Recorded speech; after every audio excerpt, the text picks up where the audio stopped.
Demokrasi terpimpin adalah suatu sistem pemerintahan yang ditawarkan Presiden Soekarno pada 1957. Demokrasi terpimpin ini adalah pemerintahan yang semua berpusat dan diatur di tangan Presiden.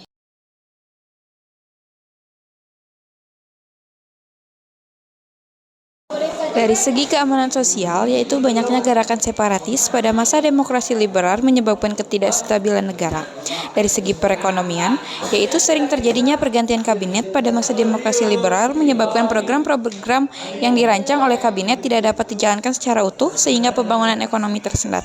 Dan dari segi politik, yaitu konstituante gagal dalam menyusun undang-undang baru untuk menggantikan Undang-Undang Dasar sementara 1950.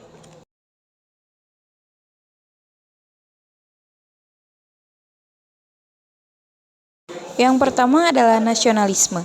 Demokrasi terpimpin mempertahankan dan memperkuat kedaulatan nasional serta kemandirian negara dalam berbagai aspek kehidupan, termasuk politik, ekonomi, dan budaya.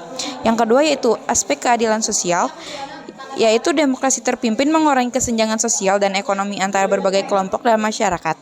Tujuan ini termasuk pengentasan kemiskinan, pemerataan kesempatan, dan akses yang lebih adil terhadap sumber daya dan pelayanan publik. Yang ketiga ada kesejahteraan rakyat. Demokrasi terpimpin meningkatkan kesejahteraan rakyat secara umum dengan meningkatkan standar hidup, mengurangi pengangguran, menyediakan pelayanan kesehatan dan pendidikan yang terjangkau, serta meningkatkan kualitas hidup masyarakat. Yang keempat, itu kemandirian ekonomi. Demokrasi terpimpin mendorong pembangunan ekonomi nasional dengan mengurangi ketergantungan terhadap pihak asing dan mempromosikan pengembangan industri, pertanian, dan sektor-sektor ekonomi strategis lainnya. Yang kelima, ada modernitas sosial dan budaya. Demokrasi terpimpin mengubah dan memodernisasi masyarakat dalam hal nilai-nilai, norma, dan gaya hidup, sambil tetap mempertahankan warisan budaya dan tradisi yang berharga. Dan yang keenam, yaitu persatuan dan kebersamaan. Demokrasi terpimpin membangun persatuan dan kesatuan nasional, memperkuat ikatan sosial, dan meningkatkan rasa kebersamaan antar warga negara.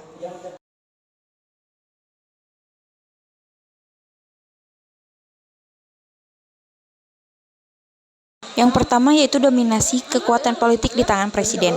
Menurut Bambang Suparno dalam bukunya yang berjudul Ilmu Hukum Tata Negara, kedudukan MPRS pada masa demokrasi terpimpin berada di bawah presiden.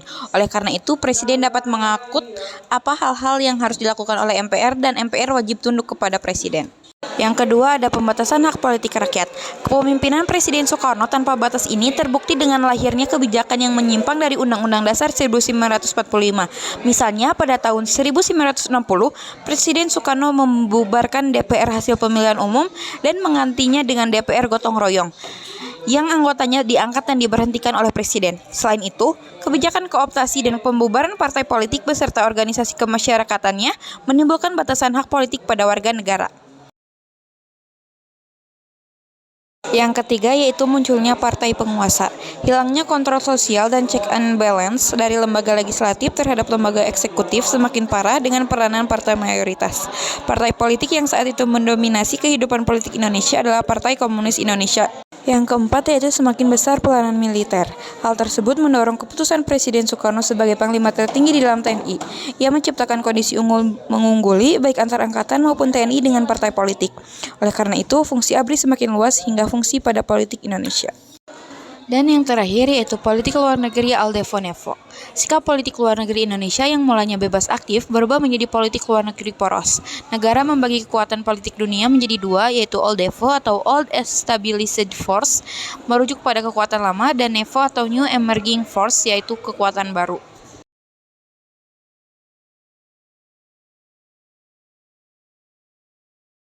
Yang pertama yaitu dengan adanya Kabinet Kerja.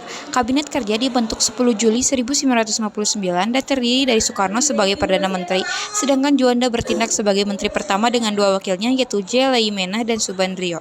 Program Kabinet meliputi penyelenggaraan keamanan dalam negeri, pembebasan Irian Barat, dan melengkapi sandang pangan rakyat. Yang kedua yaitu dibentuknya Dewan Pertimbangan Agung Sementara. Pembentukan DPAS berdasarkan penetapan Presiden nomor 3 tahun 1955 tertanggal 22 Juli 1959 yang diketuai oleh Presiden Soekarno dengan Ruslan Abdul Ghani sebagai wakil ketua.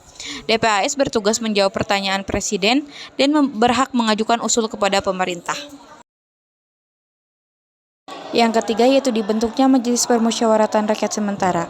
MPRS dibentuk pada 31 Desember 1959 oleh Presiden Soekarno. Fungsi dan tugas MPRS tidak diatur berdasarkan UUD 45, tetapi berdasarkan ketetapan Presiden Soekarno nomor 2 tahun 1959, sehingga fungsi dan tugas MPRS hanya menetapkan garis besar haluan negara. Yang terakhir yaitu dibentuknya Musyawarah Pembantu Pimpinan Revolusi. MPPRS dibentuk berdasarkan ketetapan Presiden nomor 4 tahun 1962. MPPRS merupakan badan pembantu pemimpin besar revolusi dalam mengambil kebijakan khusus dan darurat untuk menyelesaikan revolusi.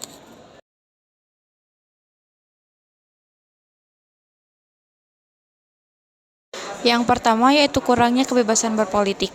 Demokrasi terpimpin dapat membatasi kebebasan politik, termasuk kebebasan berpendapat, kebebasan pers, dan kebebasan berserikat. Kritik terhadap pemerintah seringkali ditindas dan oposisi politik dibatasi. Yang kedua yaitu konsentrasi kekuatan. Pemerintahan dalam demokrasi terpimpin mungkin kurang akuntabel karena kendali yang kuat dalam pengambilan keputusan dan kurangnya mekanisme pengawasan independen. Hal ini dapat mengakibatkan penyalahgunaan kekuasaan tanpa konsekuensi yang memadai. Yang ketiga yaitu kurangnya akuntabilitas. Dalam demokrasi terpimpin, kekuasaan cenderung terpusat pada pemimpin atau kelompok kecil yang berkuasa. Hal ini dapat menyebabkan konsentrasi kekuatan politik dan ekonomi yang tidak sehat, yang dapat mengarah pada penyalahgunaan kekuasaan dan korupsi.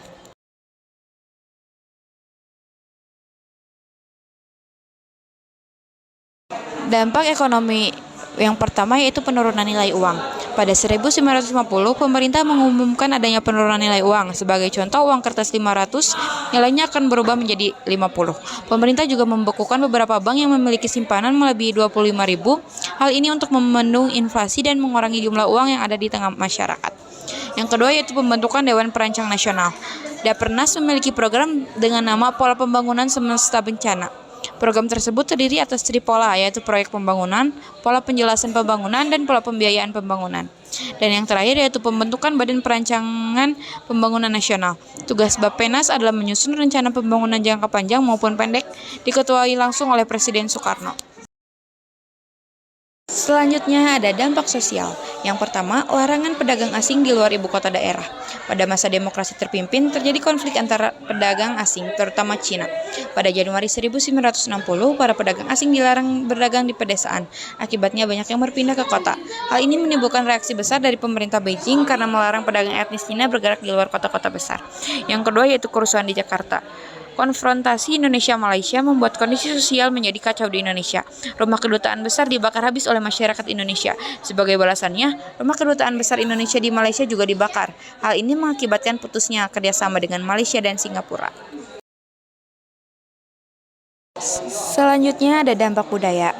Yang pertama yaitu pelarangan musik dan tarian barat. Segala aspek kehidupan masyarakat berada di bawah dominasi politik. Beberapa kelompok seniman ditahan karena dianggap memainkan musik yang kebarat-baratan. Presiden Soekarno mengecam kebudayaan barat berupa musik rock and roll, musik pop, dan dansa. Lalu yang kedua ada konflik Lekra dan Manikebu. Lekra kepanjangan dari Lembaga Kebudayaan Rakyat, sedangkan Manikebu kepanjangan dari Manifesto Kebudayaan. Lekra adalah kelompok pendukung ajaran Nasakom, sementara Manikebu adalah sekelompok cendekiawan yang anti dengan ajaran tersebut. Kelompok Manikebu mendukung Pancasila dan tidak mendukung Nasakom. Manikebu tidak ingin kebudayaan nasional didominasi ideologi tertentu.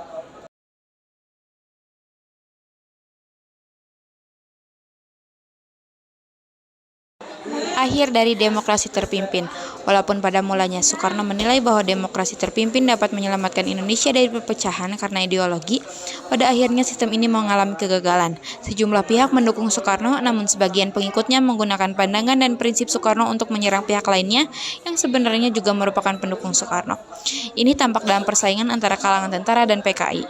Kompetensi yang kemudian diubah menjadi konflik di antara tentara dan PKI semakin keras di paruh pertama dekade 1960-an. Di bawah demokrasi terpimpin, ekonomi Indonesia memburuk, sementara ketegangan politik meningkat. Demokrasi terpimpin berakhir segera sesudah terjadinya peristiwa Gerakan 30 September tahun 1965.